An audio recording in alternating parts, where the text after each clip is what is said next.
अथर्ववेद किसका नाम है, का नाम आपके भरत मुनि आपके रचनाकार थे इसके, और ये भी आपको ध्यान रखना है। ठीक है, चलिए दोस्तों अब अगर सवाल पूछूं आपसे, तो यूनेस्को का सवाल है तो इसके बारे में आपको दो बातें तो ध्यान रखनी है। यूनेस्को जो है पहली बात तो नोट करना आपकी, यूनेस्को है इसमें अगर मैं आपसे विश्व धरोहर की बात करूं तो भारत के अंदर कुल वर्ल्ड हेरिटेज कितनी है, तो लिखना आपकी ये है 43, कितनी है 43 है। इसमें से 35 प्लस 7 प्लस 1 हो गया। ठीक है, 35 क्या है बेटा, 35 तो आपके सांस्कृतिक है, आपकी कल्चरल है, सांस्कृतिक है, और जो आपके साथ है वो क्या है, ये प्राकृतिक है, और एक क्या है, एक जो है वो क्या आपकी यह मिक्स हो गई। ठीक है, 35 सांस्कृतिक है, 7 कल्चर है, एक मिक्स है ना। अच्छा लेटेस्ट कौन सी है, तो 43 नंबर कौन सी, मोइदम कौन सी है, मोइदम है जो कि अहोम राजवंश का कब्रिस्तान है और असम के अंदर आप परिचित हो, इसलिए ध्यान रखना है ना। अच्छा इसके अलावा बात करूं आपसे इंटेंजिबल साइट की बात करूं आपसे, जो अमूर्त धरोहर है इनकी बात करूं आपसे, लिखना आपकी तो कुल मिलाकर यहाँ पर जो इंटेंजिबल साइट है आपकी इनकी संख्या कितनी हो चुकी है, आपकी 15 संख्या इनकी हो चुकी है। ठीक है, अब जो 15 संख्या है इसकी लिखना आपकी 15 संख्या इसकी है, तो लेटेस्ट कौन सा आपकी, तो लेटेस्ट जो आपकी वो कौन सा है, लेटेस्ट जो आपकी वो कौन सा है, तो गरबा डांस जो लेटेस्ट आपकी, गरबा नृत्य जो लेटेस्ट है, ये आपको ध्यान रखना है। ठीक है, वही यूनेस्को में बात करूं आपसे भारत के कितने बायोस्फीयर रिजर्व है, यह शामिल आपके, तो भारत के कितने बायोस्फीयर रिजर्व है आपके, वह यूनेस्को में शामिल है। तो लिखना आपकी भारत के 12 बायोस्फीयर रिजर्व आपके ये यूनेस्को में शामिल है। इसमें सबसे पुराना कौन सा था आपकी, सबसे पुराना जो है यह नीलगिरी था, कौन सा, नीलगिरी आपकी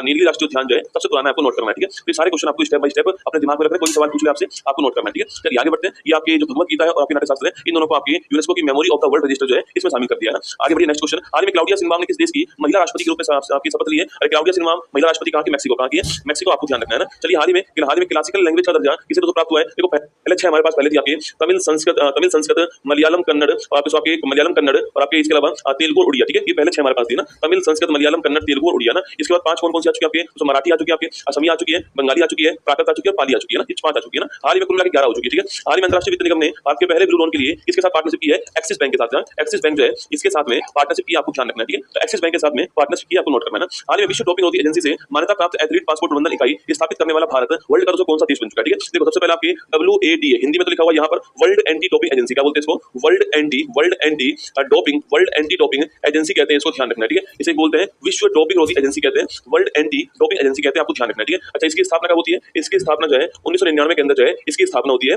वाड़ा की। ठीक है, अगला क्वेश्चन दोस्तों आपकी इसका उद्देश्य क्या है, इसका उद्देश्य है कि जो खेल जो होते हैं ना, खेलों के अंदर आपकी डोपिंग को रोकना उद्देश्य है। तो डोपिंग का मतलब क्या होता है, डोपिंग का मतलब आपकी ऐसी दवाओं का यूज करना जो कि बैन हो। ठीक है, आपके डोपिंग को रोकना उद्देश्य होने वाला है। तो खेलों में डोपिंग जो है, खेलों में नशा को रोकना, आपकी डोपिंग को रोकना जो है आपकी यह सबसे उद्देश्य रहने वाला है। ठीक है, डोपिंग कुछ आपकी जो बैन दवा होती है, आपकी जो बैन दवा होती है, इन दवाओं का यूज करना जो डोपिंग होता है। ठीक है, तो ये रोकना आपके वाड़ा का उद्देश्य, आपको नशीली दवाओं को रोकना भी उद्देश्य है। तो जो आपके खेल है इसमें डोपिंग को रोकना इसका उद्देश्य, आपको ध्यान रखना है। ठीक है, तो अगला पॉइंट आपके सामने जो प्रतिबंधित दवाएं हैं उनको रोकना जो है ये इसका उद्देश्य है। ठीक है, तो मनसुख मंडाविया जी कौन आपके, यह वर्तमान में भारत क्या है, जो मनसुख मंडाविया जी है यह भारत के वर्तमान में कौन सा मंत्री है, यह खेल मंत्री है। कौन है, यह भारत के वर्तमान में खेल मंत्री, आप परिचित हैं ना, यह भारत के वर्तमान में खेल मंत्री, आपको ध्यान रखना है। ठीक है, तो अगला पॉइंट आपकी बात करूं आपसे, तो अभी तो सारी वाड़ा के अंदर जो है, वाड़ा के अंदर जो है एक आपकी इकाई होती है, इसका नाम क्या है, इसका नाम है एथलीट पासपोर्ट प्रबंधन इकाई। क्या नाम है, एथलीट पासपोर्ट प्रबंधन इकाई जो है इसका नाम है। ठीक है, एथलीट पासपोर्ट प्रबंधन जो इकाई है ये इसका नाम है, ये आपको ध्यान रखना है। ठीक है, तो एथलीट पासपोर्ट प्रबंधन जो इकाई आपकी ये तो इसका नाम है, जहां पर एथलीट के पासपोर्ट के बारे में संपूर्ण